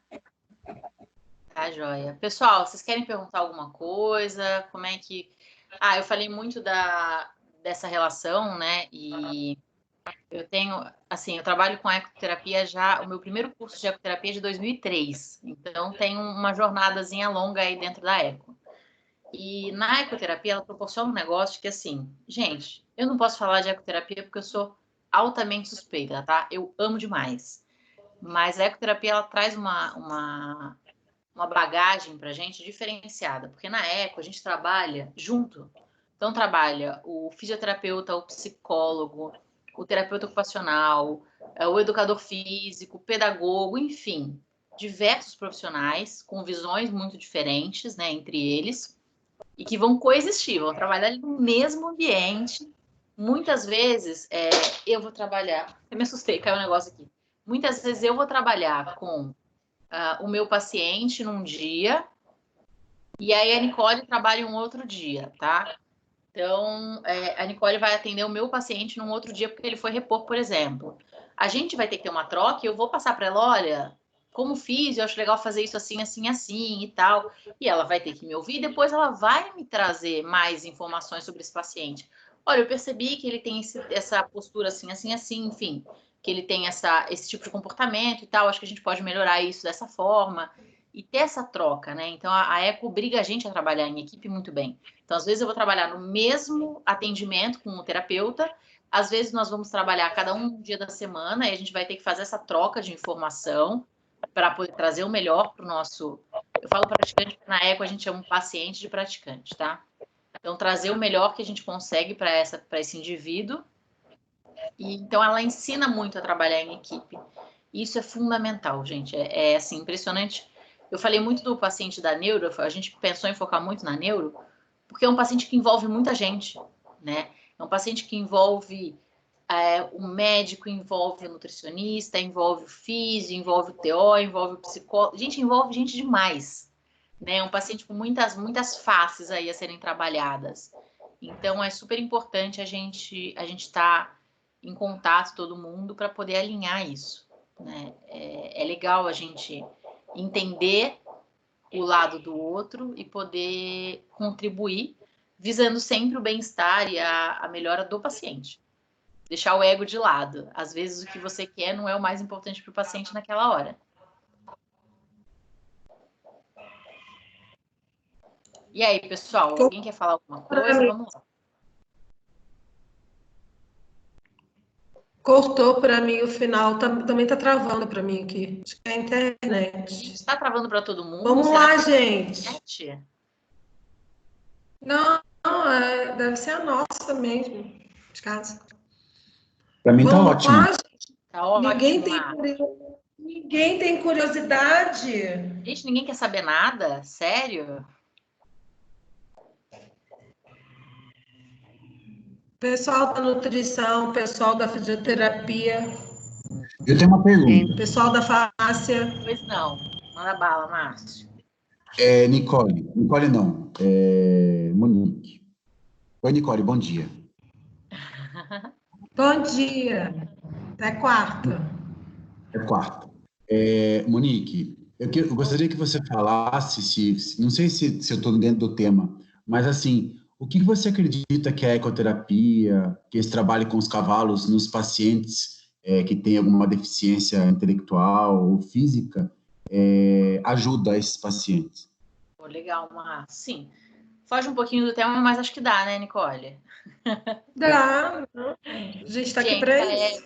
é o que eu falei, gente. Me bota para falar em ecoterapia é jogar peixe na água. Eu fico até semana que vem. A gente emenda uma aula na outra. A ecoterapia, ela contribui em vários âmbitos da vida desse praticante, desse indivíduo. Se eu for pensar fisicamente, né, como uma fisioterapeuta, por exemplo, eu tenho que entender que o cavalo ele promove uma movimentação em quem está sobre ele, né, em quem está montado, que é semelhante à movimentação da marcha humana. Isso já foi estudado e provado. Então, ele promove movimentos de quadril, de coluna, de membros inferiores e de ombros também, semelhantes ao da marcha humana. Então, fisicamente, ele ajuda demais nisso. Também tem uma contribuição na estimulação sensorial. Então, todo mundo teve neuro, né? Então, vocês sabem, a gente tem diversos neuroceptores, né? Diversos receptores diferentes para captar as diferentes sensações. Quando a gente tem estímulos sensoriais, a gente cria novas conexões neuronais. Então, os nossos neurônios vão criando uma rede neural, né? Eles vão se conectando e aumentando aí a quantidade de vias de informação. Quando eu vou trabalhar com um cachorro, com um cavalo, com qualquer animal, tá, pessoal? A gente tem um potencial de estimulação sensorial muito rica. Então, vamos falar do cavalo, que é o da eco. O focinho do cavalo tem uma textura.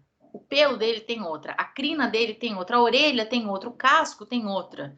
Eu posso usar a areia da pista onde eu vou atender também como uma estimulação sensorial.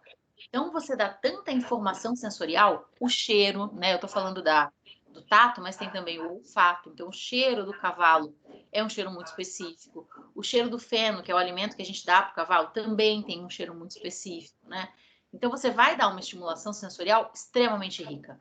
E aí você vai ajudar a aumentar esse número de conexões neurais, tá? Emocionalmente, vamos pensar num paciente que ele é cadeirante. Então, vamos pensar do ponto de vista físico dele, tá? Isso eu presenciei e foi incrível. Eu tenho um paciente que ele é tetraplégico. Ficou tetraplégico aos 27 anos por causa de uma brincadeira no futebol de sabão. E então, ele é educador físico, tá? Formado, fez até pós-graduação em personal, depois da lesão, inclusive. Mas, enfim, ele ficou muito tempo andando de cadeira de rodas.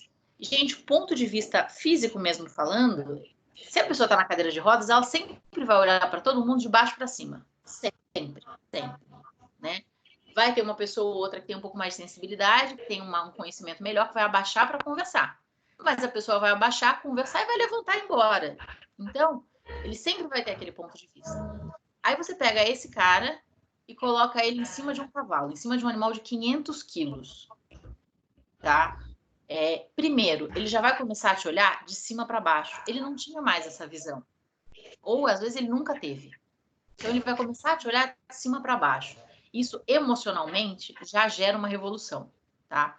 Além disso, tem a questão de, caramba, ele saiu de uma cadeira de rodas, que é um objeto inanimado, para o dorso de um animal de, como eu falei, 500, às vezes até um pouco mais, né? 500 quilos. Ele tá ali, ele se sente, por mais que tenha gente ajudando, ele se sente dominando aquele animal, né? Ele se sente no controle da situação. Então, isso emocionalmente é muito rico, né? E aí a gente tem outros estímulos, por exemplo, quando o cavalo mastiga, o som da mastigação do cavalo, ele é semelhante ao som que o bebê ouve na fase intrauterina, então quando está lá no útero da mãe ainda. Então é um som que promove relaxamento, estimula a deglutição, isso é muito legal. Então, às vezes, a pessoa vai dar o alimento para o cavalo está mastigando, você olha o seu paciente, que às vezes ele baba bastante, né? Ele tem bastante celorreia, e aí ele tá vendo o cavalo mastigar, e ele mesmo tá assim, engolindo a saliva, só de ter o estímulo visual e auditivo daquela mastigação do animal. Então, tem uma série de benefícios aí, né, que a gente pode atribuir ao tratamento com o cavalo, mas lembrando que existe terapia assistida por vários outros animais. Que legal, hein? Eu não tinha noção disso, viu? Muito bacana. Pessoal, quem quiser, está super convidado para conhecer o trabalho da ecoterapia. Vamos esperar a pandemia passar e quando passar a gente combina. Só falar comigo que a gente marca. Mais alguém, pessoal? Vamos lá. Nicole, teu microfone. Não, eu falei com o Márcio também, mas eu também não tinha noção da ecoterapia. Quantos benefícios poderia trazer para o paciente neurológico aí, né? Eu realmente, isso que eu gosto, né? De coisas novas, não tinha noção. O trabalho com por animal não ser da minha área. Sim, sim. Mas mesmo nas áreas afins, a gente ouve falar pouco. Tem a questão também, Monique. É um tratamento. Não é novo.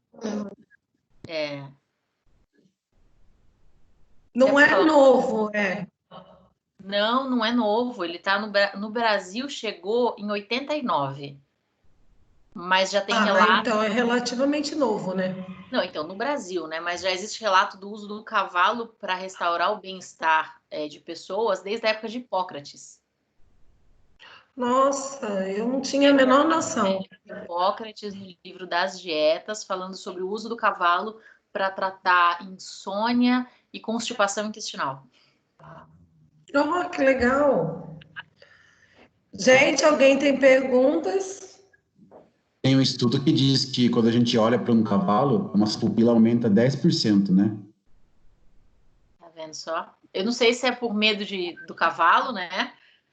Ou se é por afetividade, mas que altera o sistema nervoso autônomo, com certeza. Você lembra que tinha comerciais de cigarro que tinham cavalos? Sim, muitos. Né? Porque quem é mais da década de 80 vai lembrar.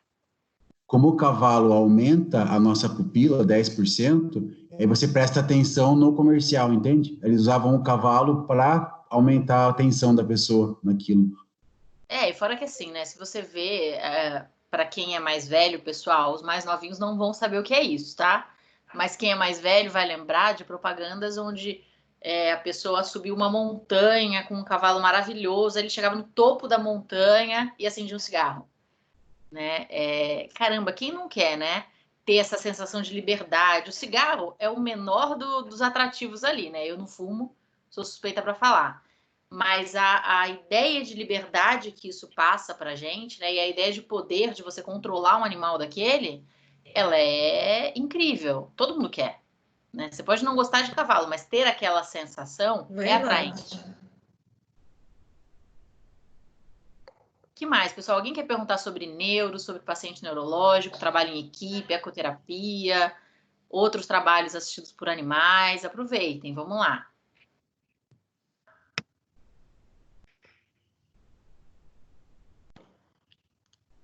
Nada? Gente. Oi. Como que eu posso, por exemplo, falar para um paciente que ele não pode, por exemplo, fumar mais ou ter tanta ingestão de açúcar como antes, de uma forma porque tem pessoas que acabam tornando aquilo como um escape, né? Como que eu posso falar para ele que aquilo está afetando ele de tal forma que ele tenha que parar de fazer o uso daquele tipo de substância? Yasmin, pensando num paciente com cognitivo preservado, é isso? Isso. Quer que eu fale? Você fala? Pode falar, eu complemento aqui. Na verdade, primeiro que assim, a gente vai conhecer os nossos pacientes, né? A gente vai conhecendo. Se você não conhece, você tem que dar um embasamento muito científico para o que você está falando, né? Então, essa é o tipo de abordagem que eu gosto de usar. Então, é um paciente novo, vou falar, olha, seu fulano, a gente vai ter que diminuir esse cigarro, porque não está te fazendo bem. Olha só, o senhor teve aqui um AVE e pode ter outro, né? E o outro pode ser pior do que esse. Desse senhor ainda teve sorte. Então, tem estudos que falam que o tabagismo aumenta em tantos % a incidência e tal. E aí, assim, eu acho que é muito o caso da gente tentar orientar o paciente a mudar os hábitos. Então, não adianta você falar, olha, você tem que tirar o cigarro e você não dá nada mais atrativo para ele, né? Então, acho que a gente tem que buscar alternativas de falar. Então, por exemplo, o doce. Olha, seu José, o senhor não vai mais poder comer doce por causa da sua glicemia, não vai te fazer bem, tem a diabetes e tal, tal, tal. Mas existem vários alimentos que o senhor pode comer no lugar e que matam um pouco a vontade, que dá uma enganada, tal. Então, vamos pensar neles, né? E buscar esse tipo de alternativa. Eu não vejo muito. E conscientizar a família. Trabalhar com a família, eu acho que às vezes é até mais importante do que trabalhar com o próprio paciente. Eu percebo que quando a gente orienta bem a família, a chance de engajamento aumenta significativamente. Entendi. E Yasmin, a gente tem princípios éticos, né, da profissão. A gente tem que falar sempre para o paciente aquilo que possa acometer a saúde dele. A gente tem que falar o que a professora Monique falou, com clareza, explicando para ele, né, e dando alternativas e trabalhar com a família, tá? Mas sempre a gente não pode mascarar nenhuma situação para o paciente, né, quando ele está com sua consciência preservada, tudo bonitinho, e sempre antes de embasamento com a família tem que ser passado para o paciente. Eticamente, a gente tem que falar tudo para o nosso paciente, com clareza, com embasamento científico e tentando fazer isso que a professora falou. Vamos tentar uns paliativos para, né, tentar ajudar esse paciente a conseguir vencer alguns tipos de vício ou compulsões. Tá bom? Lembrando que, assim, é um direito do paciente de escolher, né?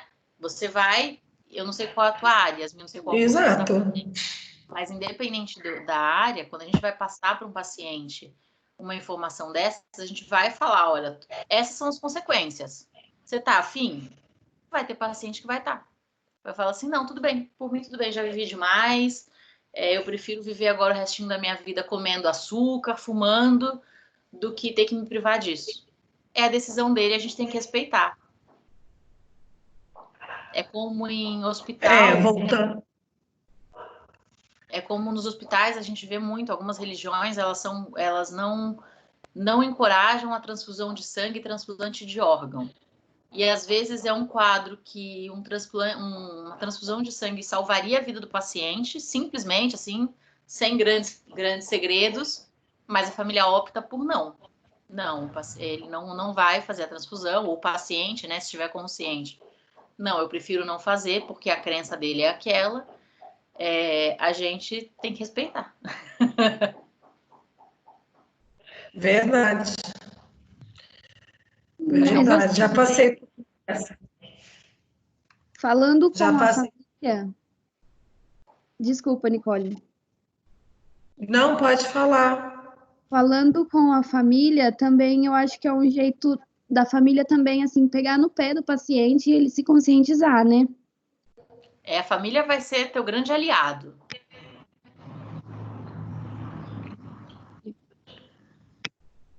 Mas você não pode deixar de conquistar o seu paciente também, porque senão você vai ser a chata da história. A família vira aquele eco, né, da nossa própria palavra. Exatamente, Lucas, exatamente assim. A gente vai estender a nossa conduta, né? Então, por exemplo, se eu tenho um paciente e eu atendo ele 1 hora por semana, eu vou ter...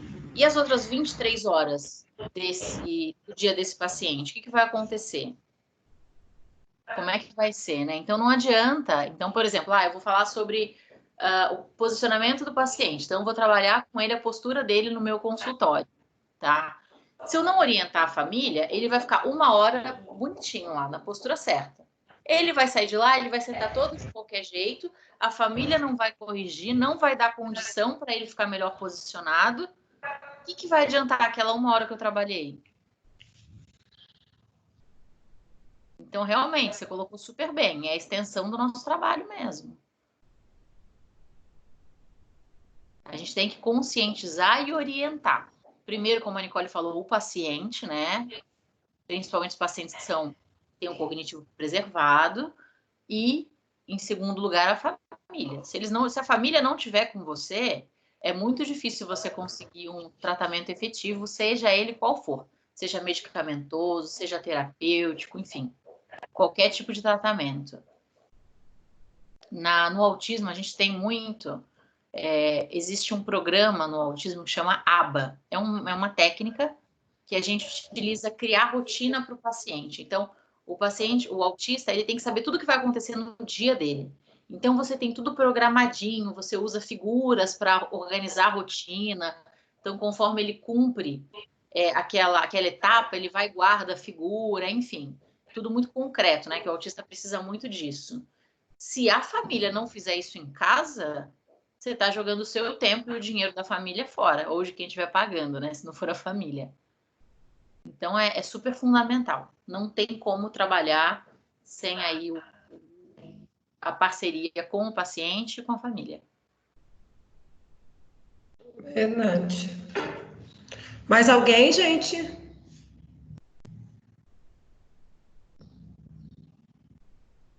Acho que não. Então tá bom. Monique, obrigada por participar da nossa aula e trazer o pessoal da psicologia para também fazer essa troca com a gente. Vamos pensar em mais coisas, mais bate-papos, que eu acho que foi super enriquecedor, tanto para mim quanto para os meus alunos da aula de hoje, tá? Te agradeço. Imagina. Pessoal, ninguém tem mais dúvida?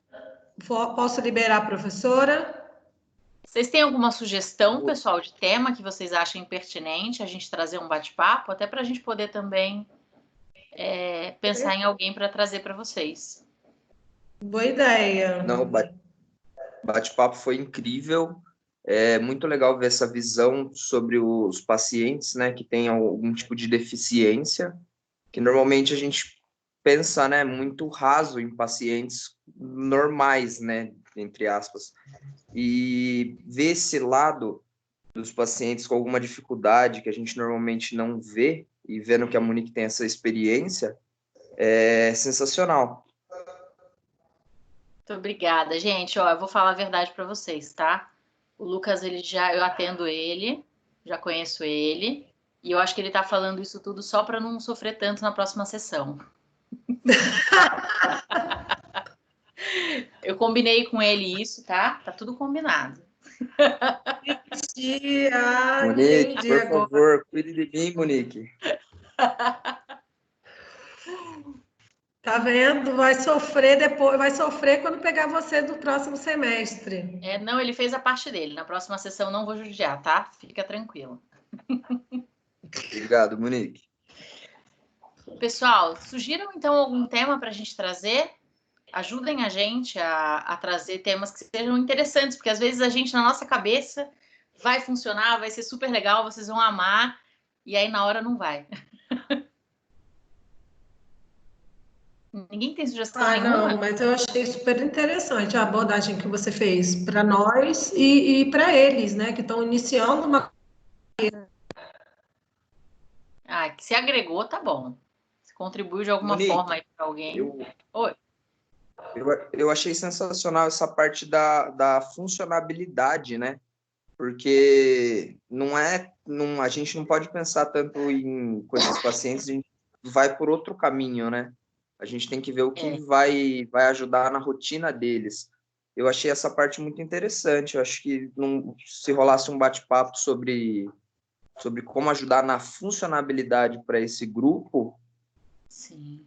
E a gente tem que pensar mesmo no que é funcional. Nicole, posso falar mais um caso ou não? Pode. Fica à vontade. Essa questão da função, a gente teve um exemplo muito legal na clínica da faculdade mesmo, na clínica de fisio aí lá da Anhanguera. É um paciente que ele tem uma deficiência intelectual e física, tá? E na hora de andar, a gente colocava muito ele para treinar marcha nas barras paralelas, né? Então são 2 barras que eles seguram e vão andando no meio delas. E aí, na hora de colocar ele para andar, ele conseguia andar, tá? A maior parte do tempo ele andava na cadeira de rodas, mas para pequenas transferências da cadeira para o tablado, do tablado para a cadeira, tal, ele conseguia fazer com dificuldade. E a gente conseguia botar ele para andar na barra paralela. Porém, ele andava na ponta do pé e com o joelho muito dobrado, muito fletido. E aí a gente falou, não, a gente precisa melhorar o posicionamento desse tornozelo dele. Ele precisa pisar o pé todo no chão para andar, né? Para melhorar o alinhamento postural, enfim. Não ter problema de encurtamento da musculatura depois, não ter nenhum tipo de limitação. Então, a gente fez uma bandagem rígida, que a gente usa esparadrapo e faz como se fosse um gesso mesmo, né? Para colocar o tornozelo ali na posição certa. E aí ele pisaria, então, com o calcanhar também no chão. E, nossa, não, a gente foi brilhante, a gente conseguiu fazer, a gente achou que estava resolvendo o problema da vida dele. E a gente colocou. Na hora dele levantar da cadeira, ele não conseguiu ficar em pé. Nem que ele não conseguiu dar o passo. Ele não conseguiu ficar em pé com o pé naquela posição. Porque fugia de tudo que ele fez a vida toda. Para ele não ia ser funcional, né? Então, em primeiro lugar, na neuro, terapeuticamente falando, a gente vai pensar na função. Eu resolvi o posicionamento do pé dele. Olhando, nossa, deu até um aconchegozinho no coração de ver que estava na posição certa. Na hora de andar, de dar a função, ele não andava. Então, eu tirei uma função que ele tinha para tentar colocar ele dentro do padrão de movimento. Até onde isso funciona, até onde isso é bom. O nome já fala, né? Não funciona, não é funcional. Então, eu comprometi a funcionalidade do movimento daquele meu paciente. E aí, então, a gente optou por esquecer aquela bandagem, né? Não focar tanto nisso, porque ele ia, ao invés de ganhar, ele ia perder. E aí você vai colocar o que é melhor? Ter o posicionamento adequado ou realizar o movimento? Para mim, não adianta ele ter um posicionamento bom se ele não vai conseguir realizar a movimentação. E aí, a gente tirou a bandagem, nunca mais pensou em colocar nele. E até na questão medicamentosa é a mesma coisa. Não adianta, por exemplo, eu pegar um paciente autista que é super agressivo, super agitado, e eu dou uma medicação, uma dosagem super alta de medicação para ele, e ele vai ficar sedado, vai ficar dopado, né? Como a gente fala. E aí ele vai ser um paciente apático, vai ser um paciente que não vai ter uma interação adequada, mas é mais fácil de controlar o comportamento dele. Será que eu não tenho outras estratégias aí que eu consigo utilizar que vão demorar mais para surtir efeito, vão dar muito mais trabalho para os terapeutas, muito mais trabalho para a família, mas a longo prazo, será que não vai ser mais benéfico? Verdade, a gente tem que achar esse meio termo aí, o que é benéfico para o paciente e viável também, seja ele que área for, né, Monique? É muito difícil. Mas daí você conseguiu acertar o posicionamento do tornozelo dele, do paciente? Não conseguimos. Para ele, o funcional era andar daquela forma. Então, a gente começou a trabalhar com ele, aumentar, por exemplo, melhorar o equilíbrio dele, só que daquela forma. Então, a gente via ele andando, a gente tinha certeza que ele ia cair a qualquer momento. Só que para ele, não. Daquele jeito funciona para ele. Então, curtas distâncias, ele conseguia andar daquele jeito. Longas distâncias, cadeira de rodas. Foi o que conseguiu dar mais função para ele. Já tinha uma certa idade também? Ele já tem 22 ou 23 anos hoje. Isso foi ano passado.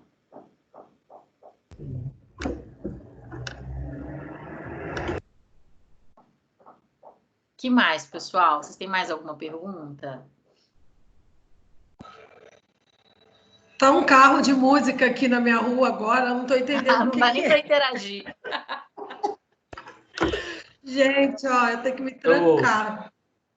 Eu tenho uma pessoa da minha família que tem epilepsia.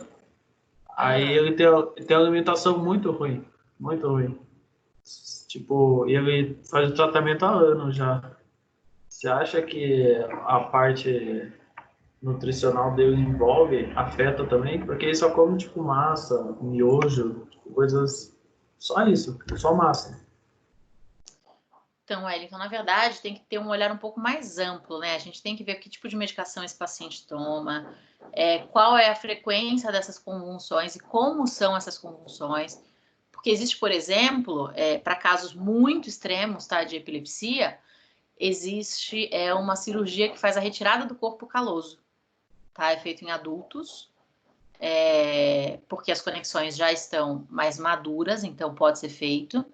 Só que são só para epilepsias que as crises de convulsão acometem os dois hemicorpos, então os dois lados do corpo, e muito frequente, então várias vezes por dia. Então, se é um paciente muito grave, né, como esse que eu acabei de falar, aí existe até um tratamento cirúrgico. Caso contrário, aí tem que ver como é a rotina dele, como é a questão emocional, porque a gente sabe que o emocional também interfere bastante, como é a parte de atividade física, por exemplo, e qual tipo de medicação está tomando, para daí poder falar de um todo. É muito complicado a gente falar só de um ponto sem conhecer o paciente e sem ver os outros aspectos também.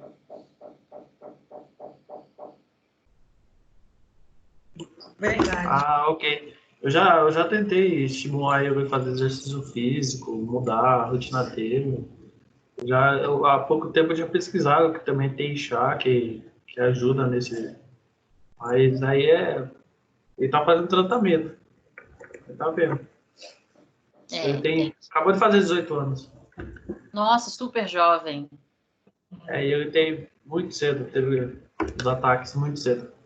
Antigamente era mais forte, hoje em dia eu não escuto muitos relatos do ataque. Tem que ver que tipo de situação que dispara essas convulsões. A gente sabe que tem algumas situações que são mais propícias, né, a causar uma crise.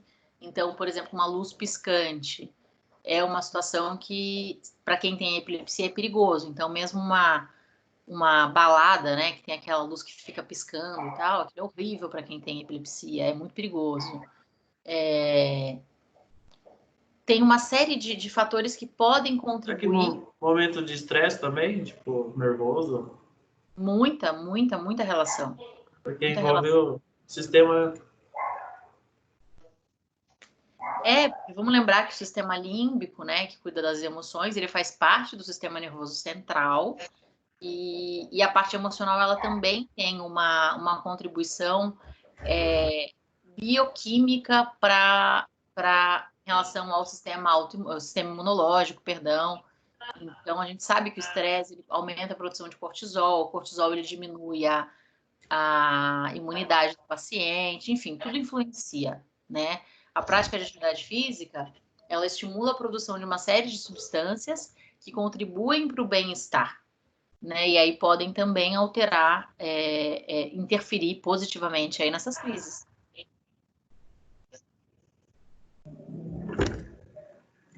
Tá bom, obrigado. Nossa, tá travando muito. Oi? A minha internet está travando muito agora também. Pessoal, vamos encerrar. Professora, obrigada pela sua participação. Vocês. Tá? Agradeço muito a vocês. Tá bom? Vou postar essa aula lá. De tema, né, Nicole? Acho que a gente pode trazer alguém fazendo malabares semana que vem. Gente, pensa em algum tema e manda pra gente. Alguma sugestão. Já que vocês ficaram tímidos aqui, mandem por e-mail uma sugestão de tema que vocês queriam abordar para a gente poder fazer mais bate-papos como esse, tá? Para até o final da nossa disciplina, até a nossa volta, a gente poder enriquecer vocês com o máximo de conhecimento possível, né? Então, é legal a gente fazer esse intercâmbio, juntar também os cursos, né? Que cada um tem uma visão, às vezes, um pouco diferenciada, né? Então, vamos fazer isso mais vezes, tá bom? Né? Obrigada, Monique. Que a gente tem, né? Exatamente, aproveitar nosso tempo que a gente tem para trocar experiência, trocar informações. Então, esse vai ser o primeiro de muitos, se Deus quiser. Pessoal, obrigada, então. Uma tá ótima bom? semana para todo mundo. Beijo, e Monique. bem breve. Nicole, obrigada pelo convite. Beijo, beijo. Beijo. Tchau, pessoal da psicologia. Gente, eu vou postar essa aula lá, gravada, para quem não conseguiu assistir, tá bom? E os meus alunos estão liberados. Bom? Obrigada, professora. Beijão, ótima semana. Obrigada. Até semana que vem. Tchau, Ok. amiga. Tchau. Fica com Deus. Muito obrigado, professores. Eliane. Boa semana. Oi. Travou de novo. Bom, tchau para gente. todos. Até a próxima.